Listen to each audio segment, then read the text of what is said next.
So welcome to Good Vibrations. We're up to volume 43. Welcome back to all the regulars and welcome to all new listeners. You might want to go back and check out some of the previous volumes.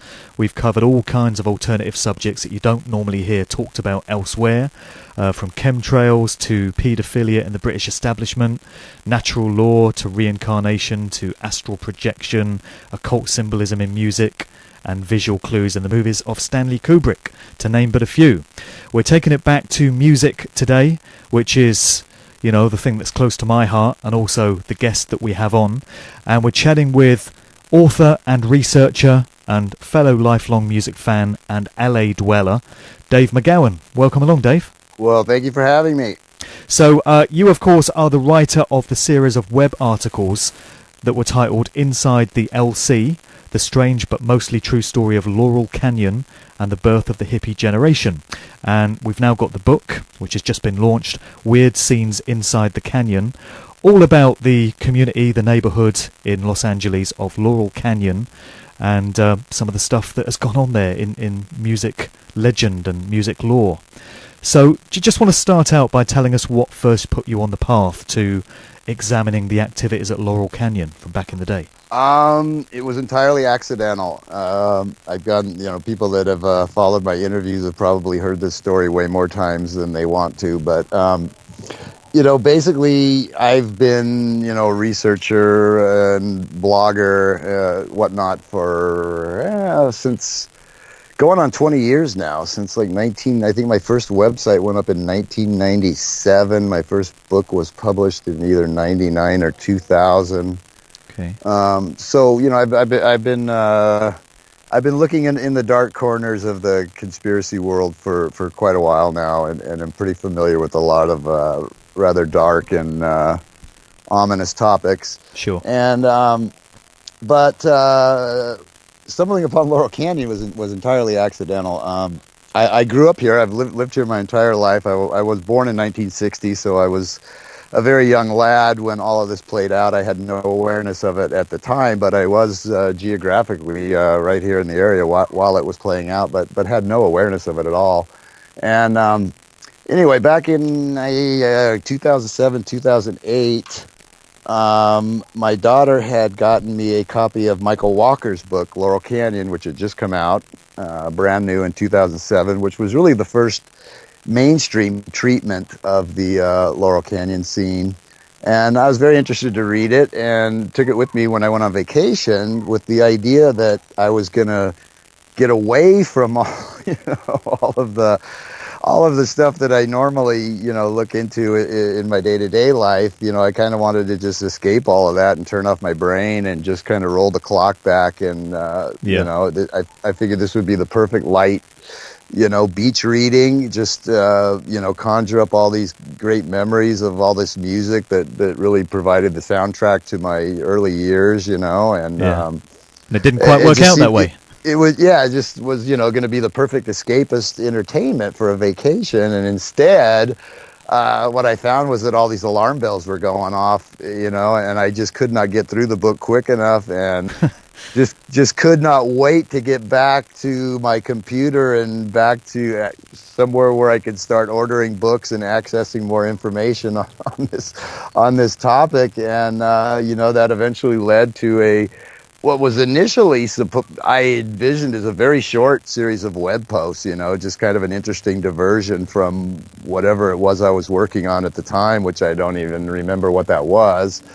And instead, it just kind of took on a life of its own, and almost immediately started finding an audience, far beyond anything else I'd ever done, any of the other topics I'd ever tackled previously. This one really seemed to resonate with a lot of people, and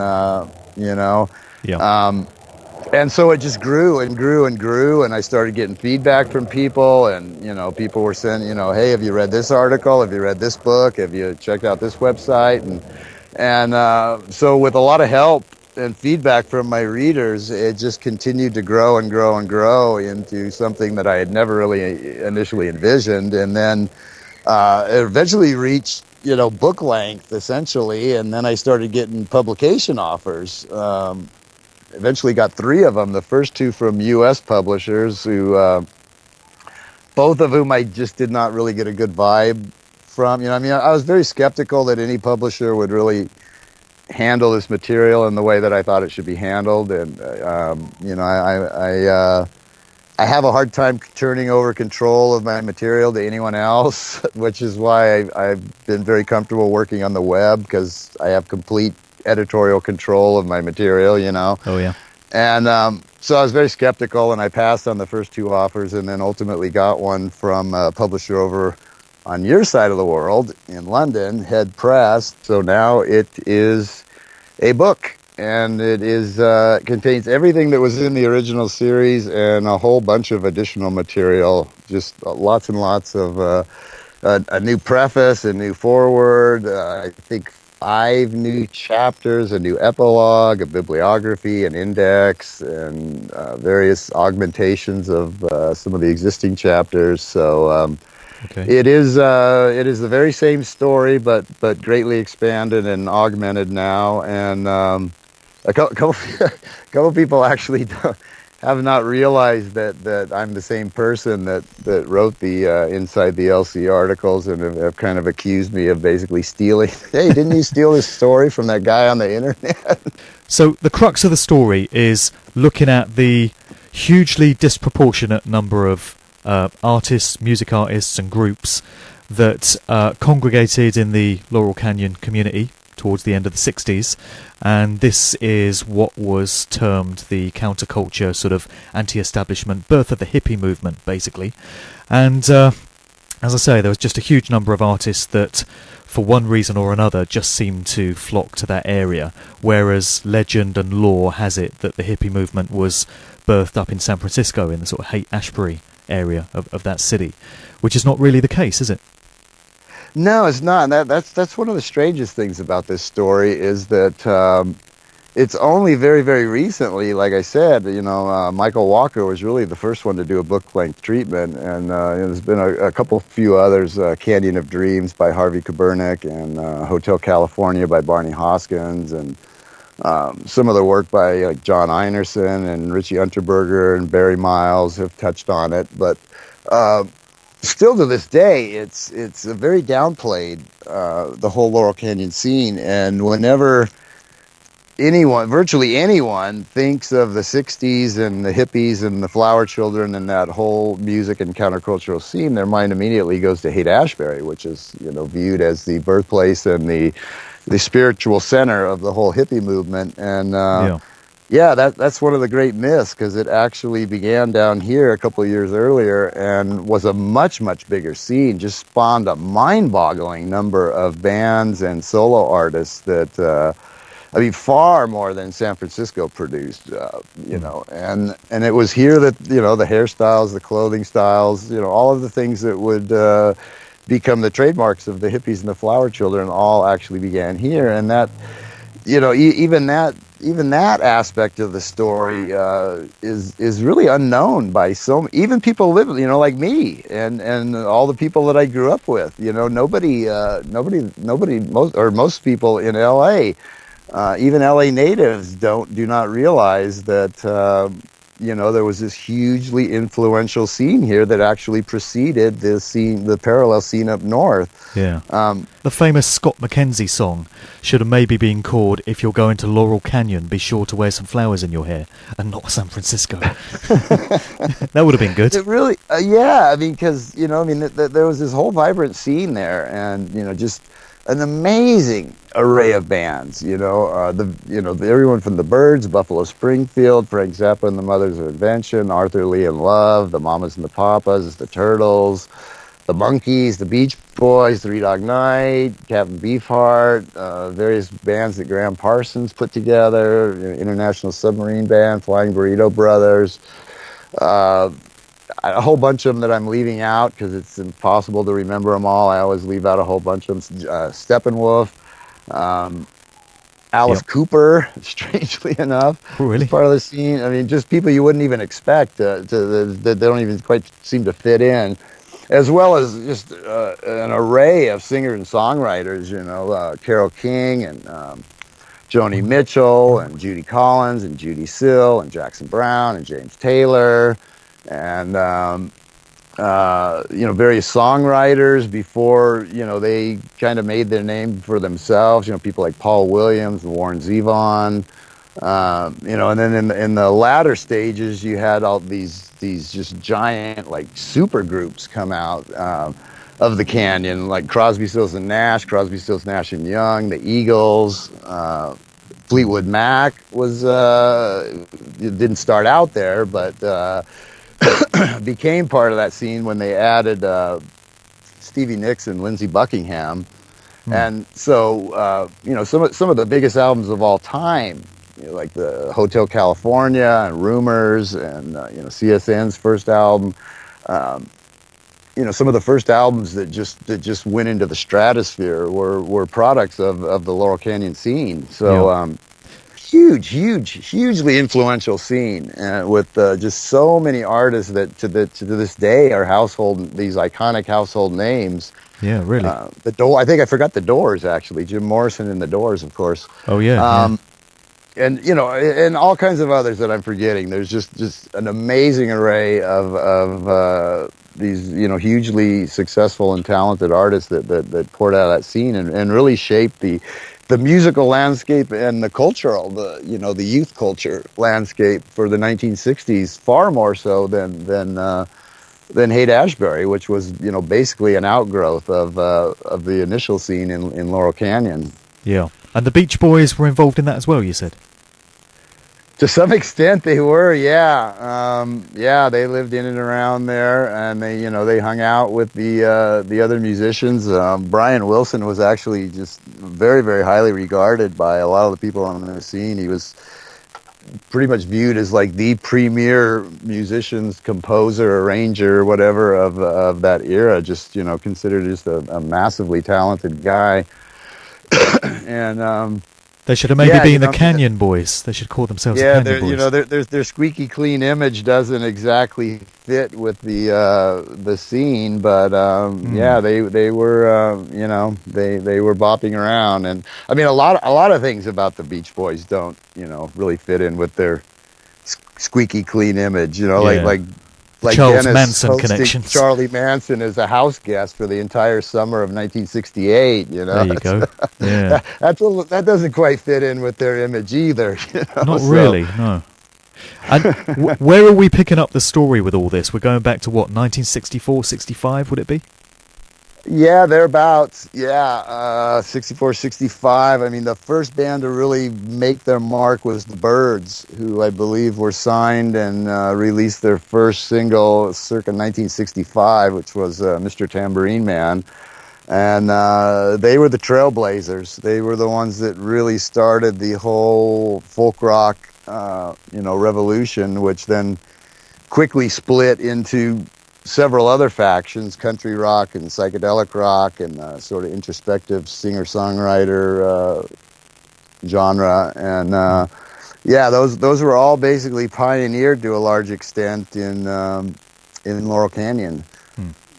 And so what happened was something drew all these artists and all these collaborators, all these musicians and associates to this particular area, magnet-like, around about that time, 64, 65 onwards. It doesn't appear to have been an organic, grassroots, natural, creative thing. It seems to be that there was some reason why all these people were being directed to this one particular neighbourhood. Correct, yeah. It happened very, very quickly. I mean, it does not have the look of you think of a sort of a organic grassroots movement, you think of these struggling artists, playing coffee houses and maybe getting on college radio and, slowly working their way up to, some kind of mainstream acceptance or whatever. And this didn't happen like that. I mean, these people arrived in town and like within weeks they had fully formed bands and brand new instruments and recording contracts and studio space and rehearsal space. And it just happened so quickly. Yeah. I mean, just like all of these people, just over the space of a couple of years, just really just simultaneously congregated on Laurel Canyon, of all places. And people looking at it now will say, well, yeah, of course, LA's the music capital of the country. Why wouldn't they come here? But what people don't realize is that was not the case in the 1960s. New York and the Brill Building and whatnot was still very much the capital of popular music in those days. And Detroit, LA. I guess. Detroit was the R&B capital. Nashville was country music, and New York was, pop music. Basically, those were sort of the three centers of musical activity in the country. And LA was not even close. It did not have a real vibrant live music scene or recording or recorded music facilities or anything. And that all grew up around Laurel Canyon. The record companies, the music industry moved here because that's where the artists were. Not the other people, think it's probably, they came here because that's where the industry was. No, the industry came here because the artists had all decided to congregate here for no apparent reason. The question becomes not only why did this happen in LA, but why specifically did it happen in that particular neighbourhood, that particular community? Because I don't think there was any kind of rich musical, creative history, sort of bohemian, hippie style history to Laurel Canyon before this period, was there? No, there wasn't. No. I mean, you look at it, it's a very un-LA slice of LA. If you've ever been to LA, not the most attractive city around. A lot of pavement, a lot of buildings, a lot of concrete. Yeah. And Laurel Canyon is very heavily wooded, and it's very very kind of country, bucolic kind of feel to it. I mean, it just looks like a place where hippies would congregate, so I mean, but, the curious part of, one of the many curious parts of it is that it just happened to be the home of a covert military intelligence facility that had been operational there for at least a couple of decades and remained so, officially at least through 1969, and by some reports, well beyond that, but we know that even by official accounts, it was operational till 1969. So through the first 5 years, the key years of this movement, all of these people just happened to be literally huddled around a covert military intelligence facility. So yeah, it makes it a very rather odd place. In some ways, like I say, it's kind of set off from the city. It's very self-contained. It's, it's not even a city itself. It's just a neighborhood within the Hollywood Hills. But it's always kind of had its own feel to it. It's always been sort of self-contained. It's the only canyon that has its own elementary school, that has its own general store, that has other various businesses, and they at one time had their own newspaper and whatnot. So it's just there's only really a couple of ways in and out. So it's kind of geographically isolated, and like I said, very woodsy, and very very self-contained. So in some ways, it kind of makes sense that it would be, because it was basically converted into a giant hippie commune. I mean, if you read the mainstream accounts of Laurel Canyon, they paint this very idyllic, this picture of just this perfect, communal living where everyone had an open door policy, and you could just, wander from house to house watching these future greats, composing these songs that we still hear on, working out these songs that we still hear on the radio today, so, in some ways it made sense, but in other ways it really didn't make sense at all, that everybody should just suddenly find themselves in this tiny little isolated geographic area of Los Angeles that happened to house a covert military intelligence facility. Well, there you go. That's what's going to raise alarm bells with a lot of people, And that was the first thing that raised alarm bells with me when I was reading Michael Walker's book. Yeah. And he just threw that out as an aside, I mean, literally, it was in one sentence in parentheses. He was talking about something else that, this didn't really quite fit the, the peace and love vibe that the canyon was known for. And then in parentheses, he throws in, also not quite fitting the vibe was the covert, Yeah. I'm like, yeah, but then he just moves on and never mentions it again. And I'm like, dude, Exactly. that's not the kind of thing you can just throw on the table and walk away from. Yeah, really. Tell me some more about this, So Yeah. those were the kind of things that, I mean, I had a mental list when I got home from the vacation of all the things that I thought I needed to look into, these little things that he was just putting in there as throwaway facts. And I'm like, I think these throwaway facts tell a whole nother story in themselves. Well, exactly. There's a whole nother side of the story that's that you're not quite telling us here. And when you come at it from the perspective of having been a researcher in the sort of conspiratorial field, and you understand how certain things work, you hear about something like a covert military base, and as you say, the alarm bells are instantly rung.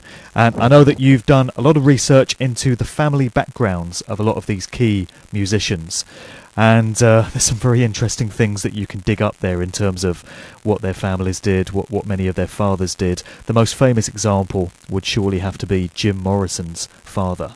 Absolutely. Jim Morrison of the Doors. You don't find a stranger juxtaposition than that one, I don't think, between father and son. Exactly.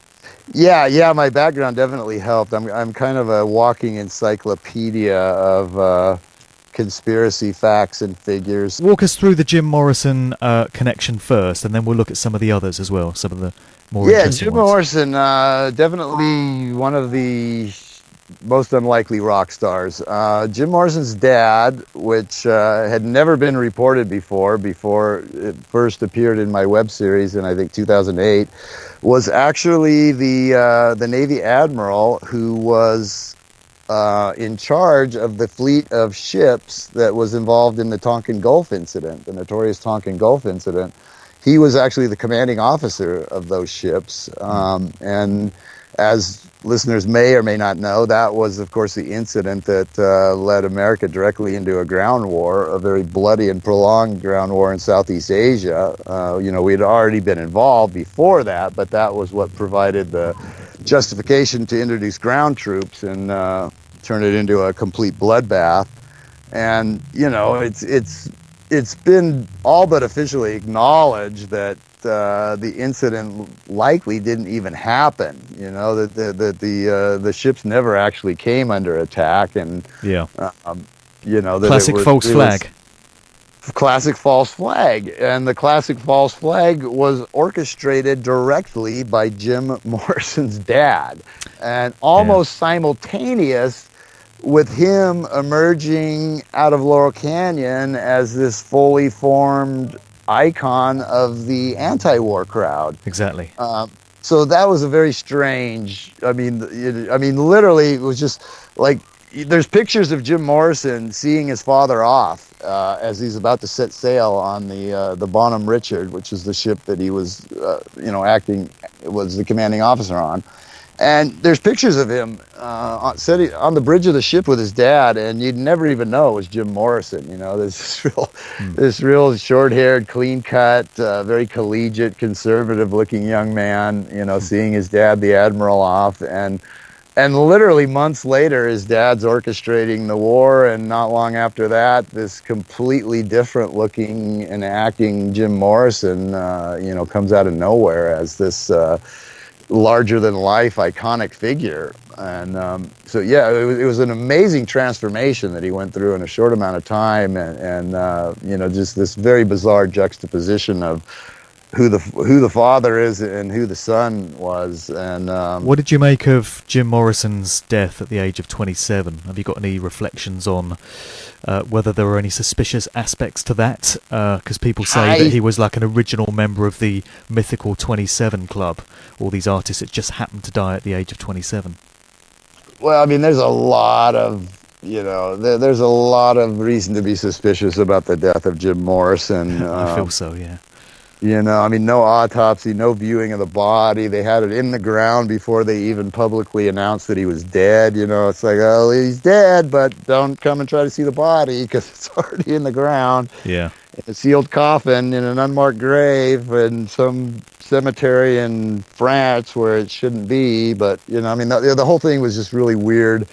And there's been theorizing about it ever since. Was the cause of death what it was claimed to be, or did he even die at all? Was it just faked so that he could escape the fishbowl and go on with a different life? Yeah. Which I don't really find all that hard to believe, because the guy had shown an amazing capacity to reinvent himself. He wrote a song called The Changeling, I think, didn't he? Wasn't that one of the...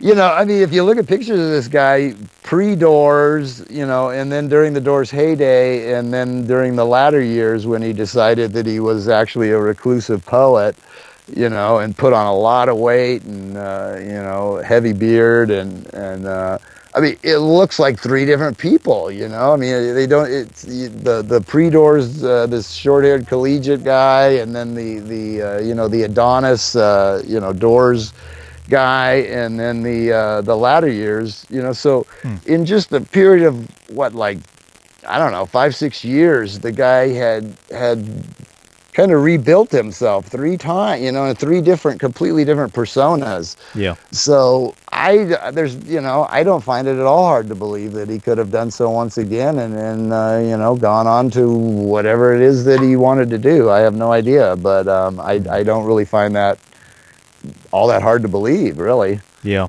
What are some of the other family backgrounds that you uncovered? Frank Zappa's is an interesting one, isn't it?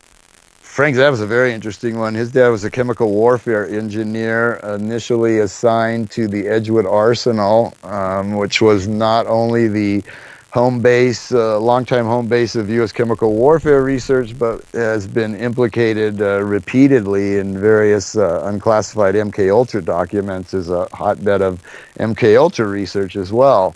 And his dad, Frank Zappa, was actually born at the Edgewood Arsenal. The family lived in housing right there on the base. He went to the Edgewood School. He lived the first 7 years of his life within the confines of the Edgewood Arsenal. Was born, raised, and educated there for the first 7 years of his life. Which is a pretty curious, background for a rock star to have once again. For a counterculture artist, yeah. Yeah, and on top of that, his wife, whose maiden name was Gail Sloatman, who's still alive and very protective of his legacy, from what I hear, by the way. But I've heard she may not be too happy if she gets a copy of my book. But what are you going to do? It happens. But she was from a naval intelligence family. Her dad and various uncles and whatnot. She came from a long line of career naval officers, career Navy family, and she actually knew Jim Morrison from 20 years earlier. They knew each other as kids through naval officer circles, and had actually attended a naval kindergarten together when they were like 5 years old. Wow. According to industry legend, she actually once hit Jim over the head with a hammer when they were in kindergarten together at 5 years old. Well, so what were the chances? That adds a whole nother weird level of quote unquote coincidence to this story, because not only did here you have these two people who had known each other 20 years ago, and now all of a sudden they both simultaneously arrive in Laurel Canyon. He as a larger-than-life rock star, and she as the wife of another larger-than-life rock star, all connected through military intelligence circles. And, what are the odds that just happened by chance? Well, exactly. And John Phillips of the Mamas and Papas, there's some background there as well? Yeah, there's some background there as well. Yeah, his dad was a career Marine Corps officer, and his entire family was military connected. His mother, his sister, and his first wife were all career employees of the Pentagon, the Defense Department. And his first wife was also, by the way, named Susie Adams, was also a direct descendant of John Adams, America's second president. So he married, his first marriage was like into royal bloodline, so to speak. And his entire family was military connected, other than him, of course, but But, even he went to West Point and was being prepped, for a military career. There's so many of these people that have military connections that well, exactly. It gets to the point where you find it difficult to find one of these prominent artists that doesn't have a family background connected to military intelligence or the government in some way. It's almost without exception, isn't it? Yeah, I mean, that's the real challenge, is finding, if you look at these bands, like these bands that I reeled off, the people who were viewed as sort of the leaders, the creative force, or who emerged as the biggest stars from those bands, like David Crosby from the Byrds and Stephen Stills from Buffalo Springfield, and Frank Zappa from the Mothers of Invention, and Jim Morrison from the Doors, and John, on and on and on. You go through the list and you find repeatedly that that they are sons and daughters of career military officers or intelligence operatives. Like time and time again, it's pretty remarkable, and even where there's not explicit information available, explaining who these parents were, because sometimes it's kind of covered up and swept under the rug, so to speak. But even where there's not explicit recognition that they were in fact military people or military intelligence people, there are very obvious clues that their parents weren't necessarily who they appeared to be. Like Graham Parsons' stepdad, who raised him, because his real dad committed suicide supposedly early on, but it actually looked like a murder. But that's a whole nother story. I mean, there's all kinds of those, all kinds of curious deaths running through the book as well, but that's a whole nother topic. But anyway, his stepdad, who raised him, was very, very deeply involved in training Cuban expatriate groups in the Florida Everglades to overthrow the Castro regime. And, I think we all know who was funding and directing those efforts. So, I mean, even though it doesn't specifically say in the literature that his dad was a CIA contract guy, I mean, he quite obviously was. I'm sure he wasn't just freelancing as a, guy training expatriate Cubans. So, it's very hard to find anyone in that crowd that does not appear to come among the prominent, the most prominent members, the people who became like the superstars. Very, very difficult to find someone who does not appear to come from that background. It raises questions about, was this something that was being done creatively by these artists expressing themselves in an artistic way, or was the whole thing a pre-planned project operating to an agenda? And this is going to shatter the illusions and the dreams of so many people that kind of grew up in that era. Those of us that weren't a part of that can only reflect on how difficult it must be to kind of embrace the suggestion that it might not have been all that it's been presented to us as. But the evidence would appear to suggest that that could well be the case. I mean, it's hard to explain it all away. I mean, the fact that so many of these people had came from military intelligence families, that they all just congregated initially for no apparent reason in the same spot that just also happened to house a military intelligence facility, and that the scene came together so quickly, and these bands just. These were not, these were not bands that were being signed by indie upstart labels. I mean, that's another thing. If this was a grassroots kind of organic movement, why is it that it was all of the big corporate entities that were signing and promoting these bands? I mean, it was labels like Capitol and Columbia that were quickly signing and putting out albums by these bands, and it was mainstream radio and the mainstream press that was promoting them. And I mean, if you look at this was not being done through like underground channels. Like these were people that were like on college radio and getting written up in the underground press and whatnot. Right from the start, it were the titans of industry that got behind this movement and that bankrolled it and signed these artists and set them up with equipment and, like I said, recording space and rehearsal space, and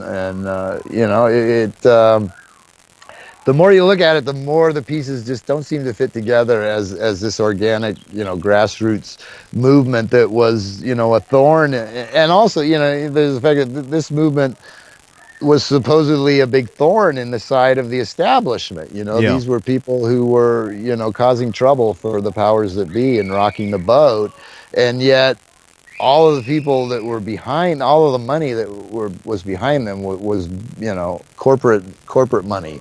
And all of the tools that the state had at its disposal to silence these people or intimidate them in various ways, they opted not to use, which is another thing that doesn't really quite fit, is why, when there was a draft going on and the majority of the people making up this scene were young draft age males, were none of their careers in, or, their fans were getting drafted left and right from all across the country. Right. But not one of these people had their career interrupted, and there was a military draft in effect throughout the years that this scene played out, which is supposedly why the scene was playing out to begin with as a response to the war and whatnot. Maybe they were doing their work unbeknown to them. They were doing a different kind of work for the system.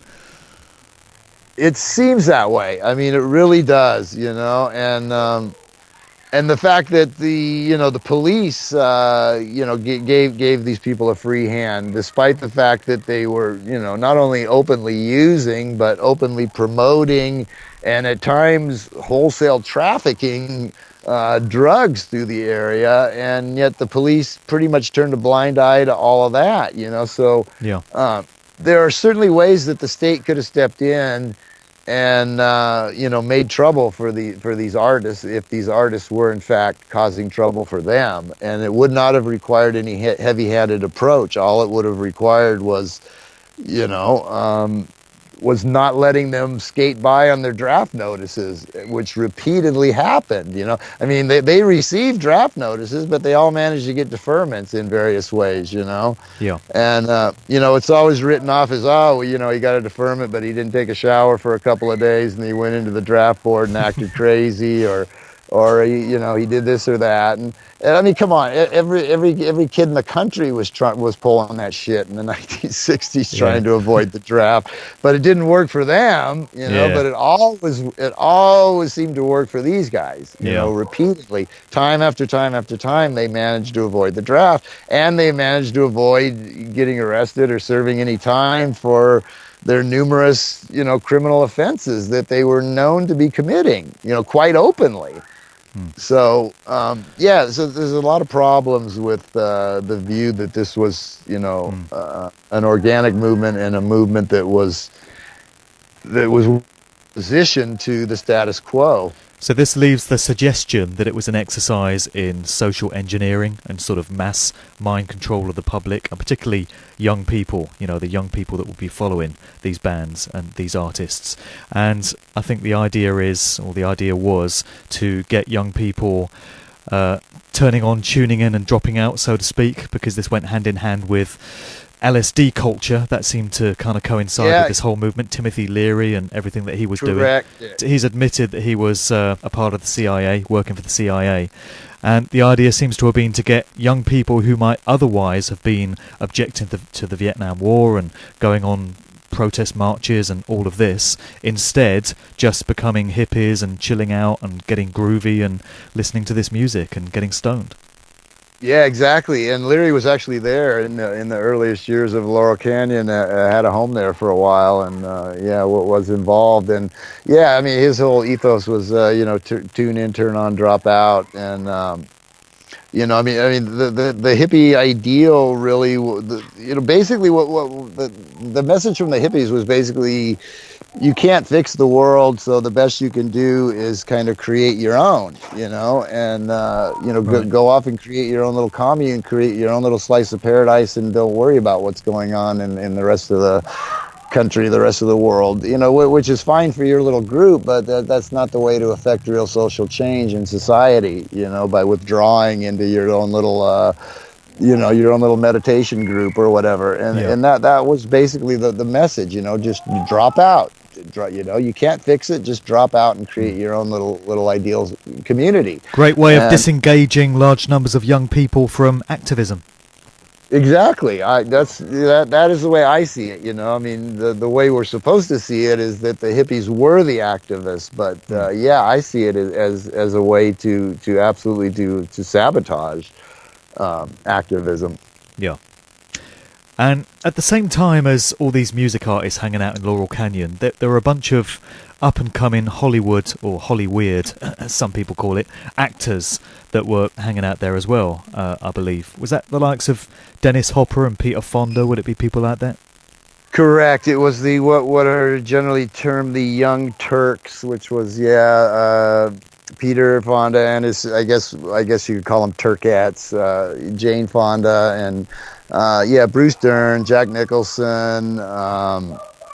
Who else was kind of part of that? I know I'm forgetting people. Sharon Tate was one of them, and just sort of this young posse of hot Hollywood up and coming actors who later became these huge stars, and they were also very much a part of the Laurel Canyon scene. In fact, Peter Fonda, I'm sure most people don't know this, but Peter Fonda felt himself so much a part of the scene that he actually recorded an entire solo folk rock album of his own folk rock tunes, which probably mercifully was never released. So I couldn't really tell you how good it was. But they were very much a part of the scene, and a number of the kind of cult films, these sort of strange films from the 60s, like Easy Rider and The Trip and The Monkey's Head, were very much products of Laurel Canyon and the various characters, the intermingling of the rock stars and the young actors who all kind of hung out together and partied together and worked together, in various ways. I mean, Easy Rider was very much a Laurel Canyon movie. The two key figures. Dennis Hopper is basically playing David Crosby. His character is modeled on David Crosby, and Peter Fonda's is modeled on either Graham Parsons or Roger McGuinn of the Byrds, depending on who's telling the story. And all of most of the music was all provided by Laurel Canyon bands, Steppenwolf and whatnot. And very closely. Love that movie. So iconic in so many ways. Very closely tied to the scene. The Trip, which is supposed to be a cinematic version of an acid trip, actually filmed in a home in Laurel Canyon. And the movie the Monkees movie Head, actually also very, very, very closely connected to that scene. And both of those, by the way, I don't know how many people know this, but both of those movies, The Trip and Head, were both written by Jack Nicholson, strangely enough. I'm sure a lot of people don't know that. I didn't know that. That he began his career, as a screenwriter of these sort of psychedelic, trippy hippie movies. And I think both Head and Easy Rider featured a young Tony Basil, who went on to do Mickey years later. I think she was in both those movies. I did not know that. I mean, obviously Jack Nicholson was in Easy Rider as well. He was very much a part of that scene, and all of them as well.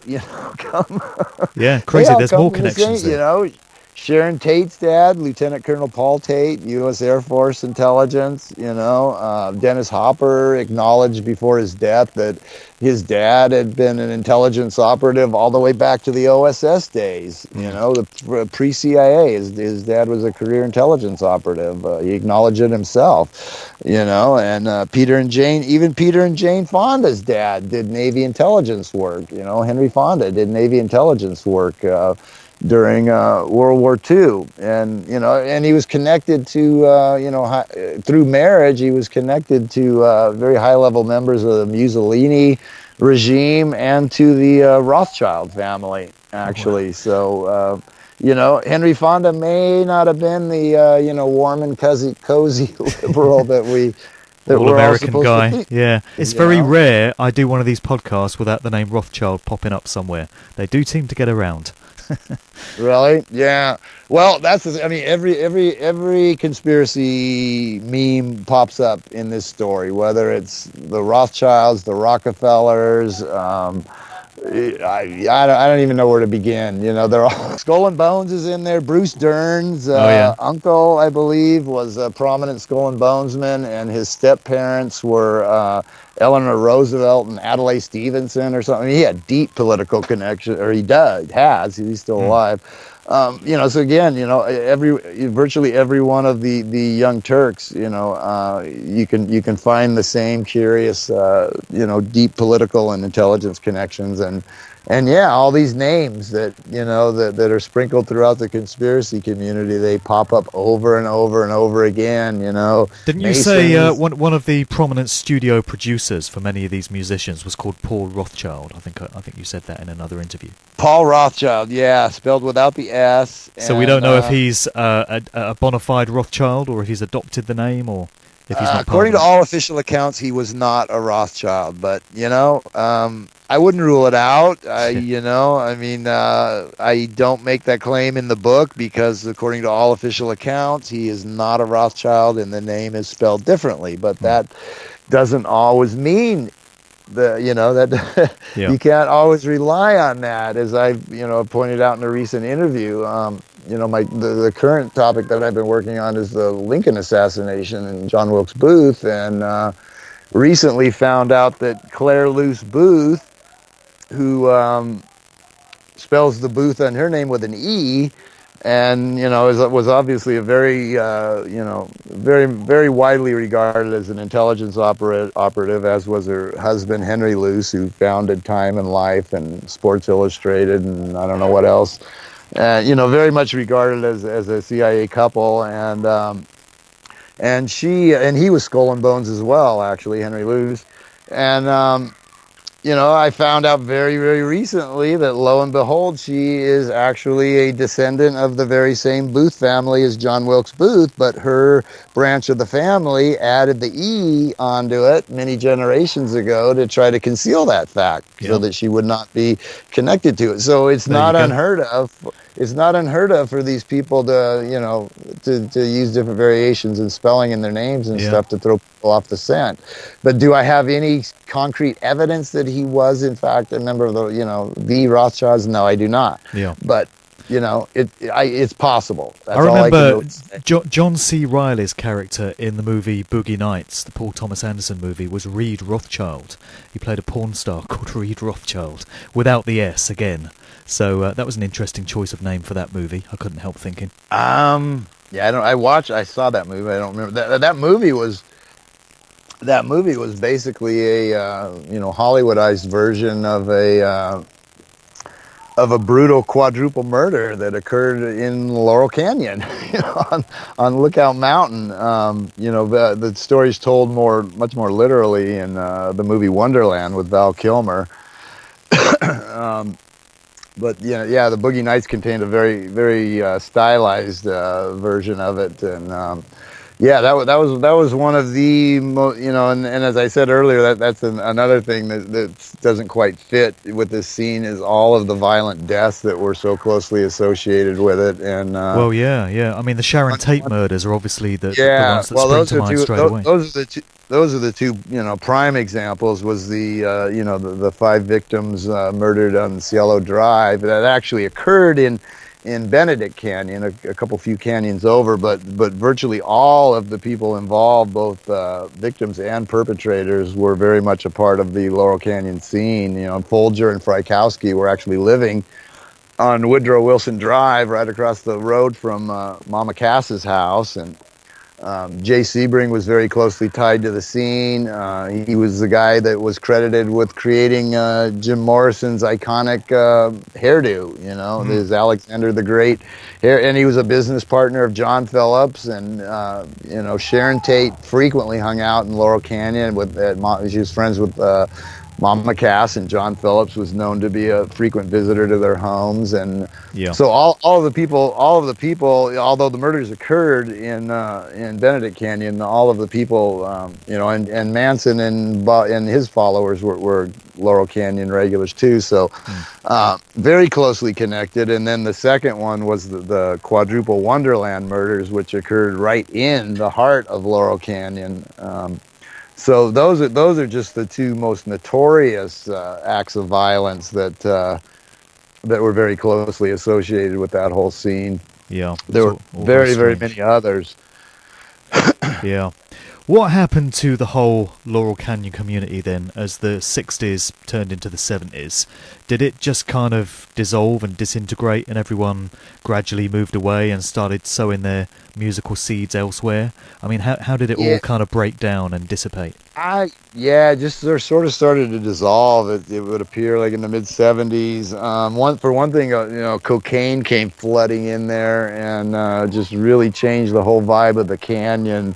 Um, from the communal pot smoking hippies to these frenzied, insane cokeheads, and really, according to various accounts, really kind of just destroyed the whole vibe that had been there. Hmm. I don't know if that's the principal reason. I think there was probably a lot of reasons. It had served its purpose, and everyone kind of moved on, basically. But yeah, it really, had its heyday through the late '60s and into the early '70s, and by like the mid '70s or so, it was pretty dead. Yeah. And one of the big problems is that this started out as a club scene, in '65, '66, '67. Um, these bands that were living in Laurel Canyon were regularly pouring out of the canyon on the evenings down under the Sunset Strip to play all these clubs, which just popped up like mushrooms. In the late 1960s, you just had all of these clubs just popping up out of nowhere. The London Fog and the Whiskey and the Kaleidoscope and Pandora's Box and Beatolitos and just on and on and on. Many long forgotten now. And but what happened is that basically from the Monterey Pop Festival on, which was in 1967, I believe, which is really what kind of introduced this whole Laurel Canyon sound and the British invasion and San Francisco sounds to the rest of the country. And from that point on, these bands were too big to play the clubs. Hmm. And they very quickly went from clubs to, much larger venues to, venues like the Forum and the Sports Arena here in LA. And, by the time, like I said, these just monster super groups like the Eagles and, Crosby, Stills and Nash and Rumors era Fleetwood Mac and whatnot came along in the early '70s. They'd become so big that they were playing like sports arenas, like 100,000 seat. They had gone from these small intimate clubs to 100,000 seat arenas over the course of just like 5 years. Yeah. And that's what really made the music industry what it is today. This huge albums that never sold that many copies before. Some of these just huge, and bands that never played venues anywhere near that size. So in a very, very short period of time, the Laurel Canyon scene really changed the whole commercial face of the music industry, and they'd basically outgrown that entire scene. Hmm. What's the neighbourhood like now? What sort of place is it now? If you had waited a few days to do this interview, I could have had a much more complete answer for you. Yeah, you got this festival coming up, right? I am going to be spending virtually the entire day there on Sunday. I mean, I don't know if I'm going to make it the entire day because, for one thing, I think it's supposed to be like 93 degrees or something ungodly.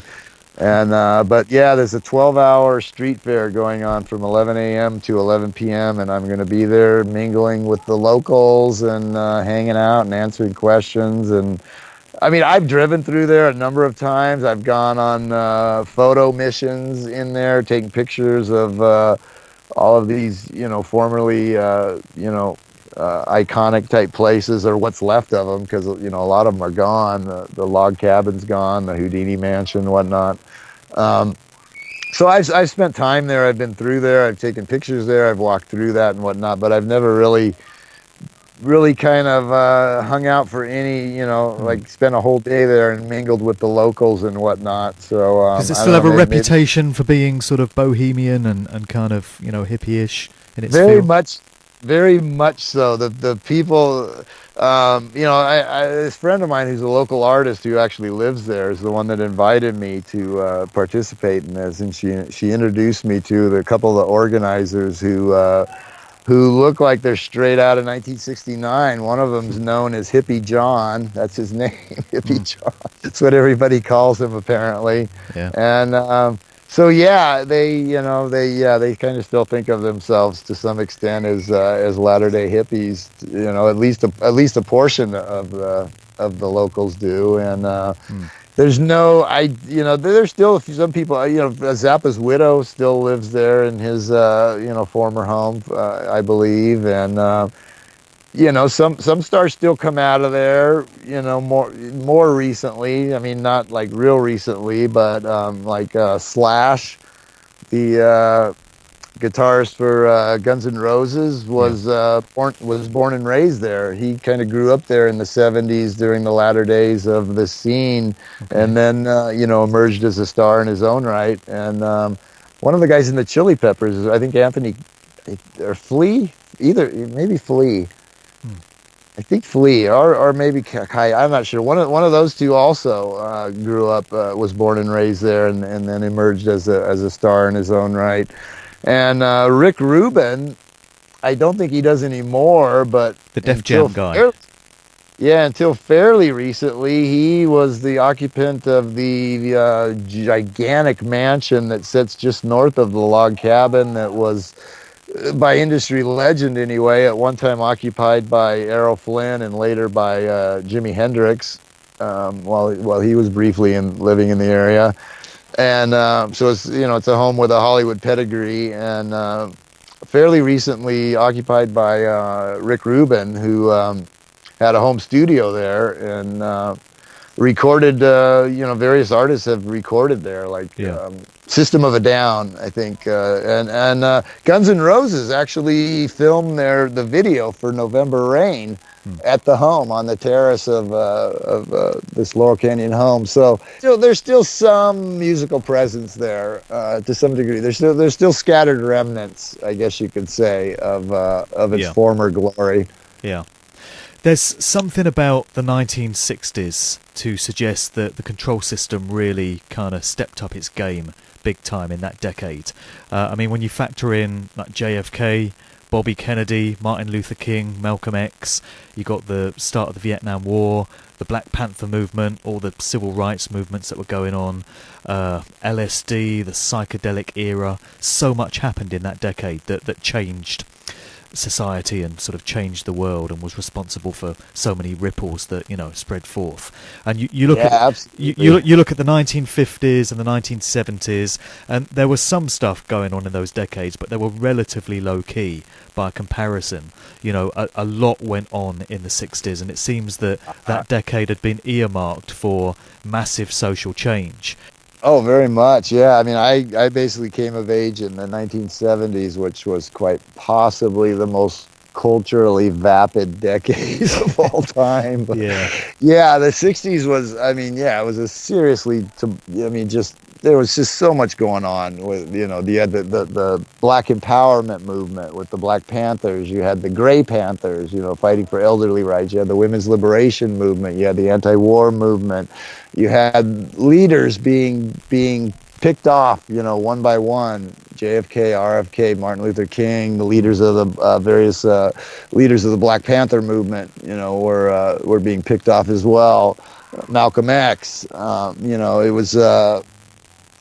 It was a very chaotic, tumultuous time where there were all of these forces seemingly working to affect, major social changes, and all of that kind of got eclipsed by the hippies / flower children, and that most people now, that is the prevailing image that they have of that era. The hippies kind of symbolize all of that to most people. Whereas from my point of view, the hippies were put in there to really derail all of that and distract away from it. And it worked because, people now, that's what they, the anti-war movement and the hippies are one and the same in most people's minds, and a lot of the other movements are just all but forgotten. And, they just kind of came along and just sort of became the new face of the 60s, and everything else kind of got pushed to the side. How do you think it is that the events and the happenings and the people of Laurel Canyon pretty much flew under the radar for the best part of 40 years, because you mentioned the book that you read on holiday, and that kind of spurred you on to do your research, which was around about 2008, I think. So that was like 40 plus years after the scene was in its heyday, and it pretty much flew under the radar in all that time. And now you've resurrected a whole load of new interest in it, and people are joining dots and making connections and saying, oh yeah, we can see how this all fits together now. But nobody seemed to be doing that for 4 decades. It really flew under the radar, this whole thing. It really is odd, isn't it? The Grammy Museum right here in LA, in conjunction with the Getty Museum, is just now, as we speak, they are staging an exhibit on the Laurel Canyon scene, first time ever. It opened last month in May, almost in conjunction with the release of my book, which was just so bizarre. My publisher set a release date of April 30th, and as that was like 2 weeks before, I just, I'm reading through the LA Times, and there's an article telling me that the Grammy Museum in a few weeks is going to be staging this exhibit. And they have quotes from, the people, the directors of the museum and whatnot, saying, we've looked at all this other stuff, and we thought it was time to focus some attention right here on our own backyard. And I'm like, well, yeah, why did it take you 45 years to do it? Yeah. So, why has this story laid dormant for so long? I mean, from, the mid-'60s to up until 2008, it was almost completely untold. Even the mainstream version was unknown, and certainly my version was, completely unknown. But even the mainstream version had been swept under the rug for, almost half a century. That's very strange. That's just very bizarre that it took so long for anyone to pay any attention to this hugely influential scene that had played out. We seem to be living in an era of truth. Truth is just coming to the surface now in so many ways about so many things that have been hidden for so many years. You've got people speculating on new theories of who may have shot JFK. I mean, here in the UK, I know I've been talking with you on the email about this, we've got this whole scenario, this whole fiasco involving Jimmy Savile. I'm sure a lot of folk in the US probably don't even know who Jimmy Savile was. And, he got away with it for over 50 years, but it's all anyone's talking about here now. The whistle is blown on him, his name is dirt, and that's how long it took for the truth to come out. But it does seem to get there in the end. It may take 40, 50 years or more, but the lid is being lifted on so much now that's been hidden. To some degree, yeah. I mean... there's more to come, surely. Yeah, some of it is just like beating a dead horse to me. I don't know how many more details of the JFK assassination could be, dredged up at this point. You could fill an entire library with books, challenging the Warren Report and blaming it on everyone imaginable. Which is one of the reasons that I'm focusing on Lincoln, because, in comparison, there's been 150 years for people to look at Lincoln, and yet who talks about Lincoln? You can hardly find a critical analysis of the official Lincoln story, but JFK, my God, that's been beaten to death for 50 years now, and I don't know that there's a lot, at some point it just becomes muddying the waters in my mind, and I kind of feel the same way about like 911. I think the strongest points of the 911 case were made within the first couple of years, and then since then it's just sort of drifted off into all kinds of speculative stuff about directed energy beam weapons and hologram planes and God knows what. I guess with those two, they're consistent. JFK and 9/11. Ever since those events, people have been speculating on what may or may not have happened. Whereas the Laurel Canyon story was buried for decades. You know, it's only come through in recent times. Yeah, JFK was controversial right out of the gate, and 9/11 obviously also, and you know, anything that happens now is you know, people immediately start dogpiling on it, whether it's the Boston Marathon or Sandy Hook or whatever it is. I mean, there's none of these stories are going to remain buried nowadays, but yeah, so. Yeah, the 911 thing. Yeah, so that is a major difference is that this one, you know, wasn't. It's not like this. The story is now, you know, like just the dirty details are now emerging. It's the entire story is just now emerging after all of these years. So yeah, it's a very strange case. I would have to say it's crazy. Yeah, very very very odd. And let me ask you, how do you feel about the fact that it's been you as opposed to any other writer that's exposed this story and caused so many people to view that whole sort of era with a new perspective? I mean, it could have been any number of researchers that did it, and it was you. And I wonder if you feel in any way that it was kind of fated, that this was to be your defining work, this was to be what you did with your life, or do you not go in for that way of looking at things? I don't know. You know, I'm very proud of the work that I've done.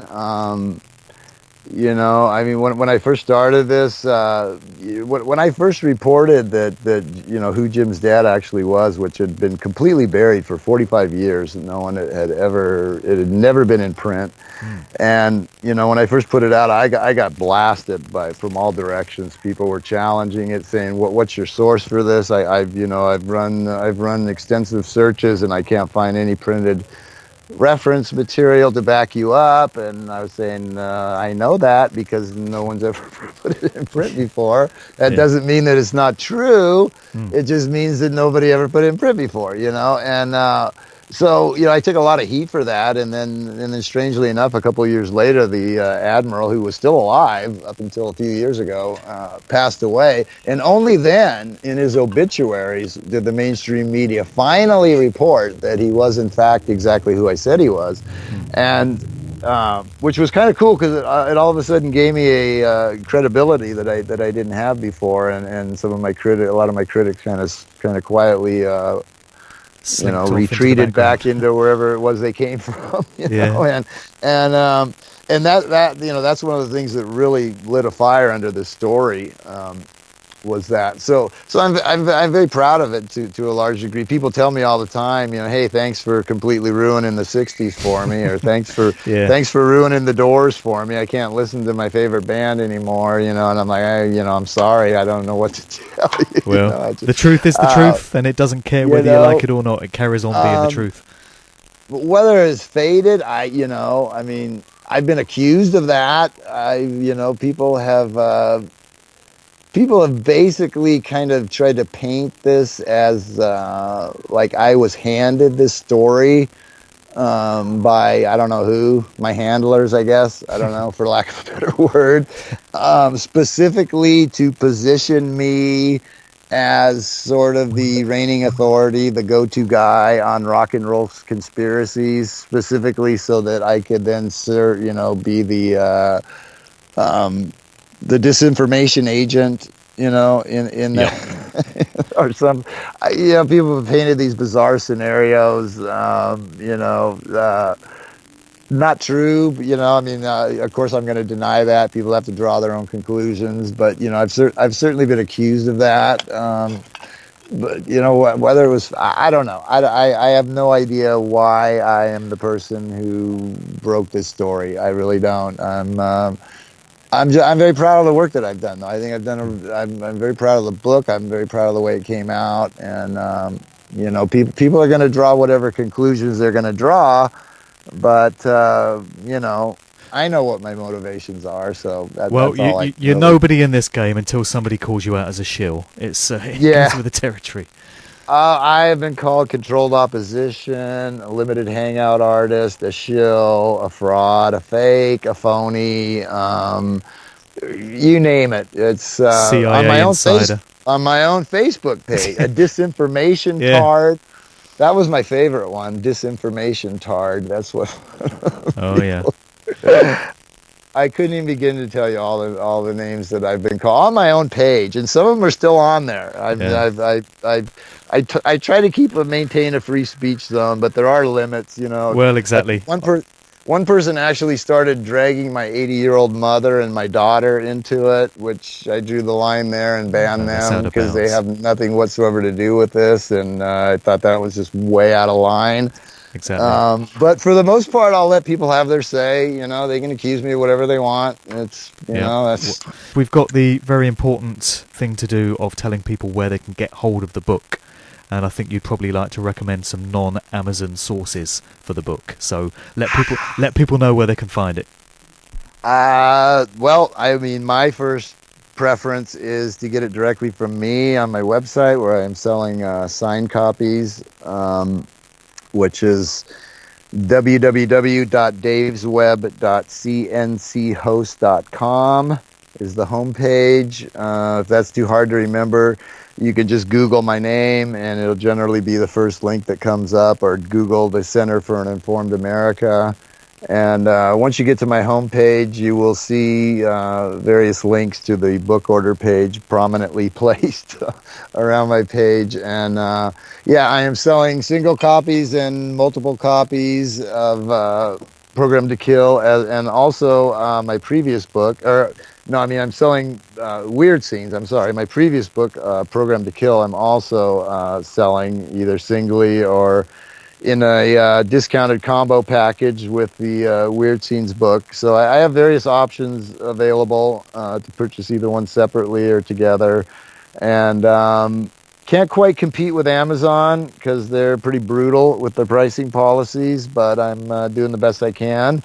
And I'll also be selling them actually in Laurel Canyon, of course, on Sunday, although that doesn't really benefit anyone that's not in the LA area. But for actually less than what Amazon is selling them for, because there won't be any postage or PayPal costs. But like I said, that really only benefits people who might happen to be in the LA area. So the best way to get it is through the order page on my trusty website, my very primitive, never updated website is, that would be my first preference. And if not, then buy it from your local bookstore. Support your local bookstore. They are a dying breed, and they need to be supported before Amazon crushes them all out of existence.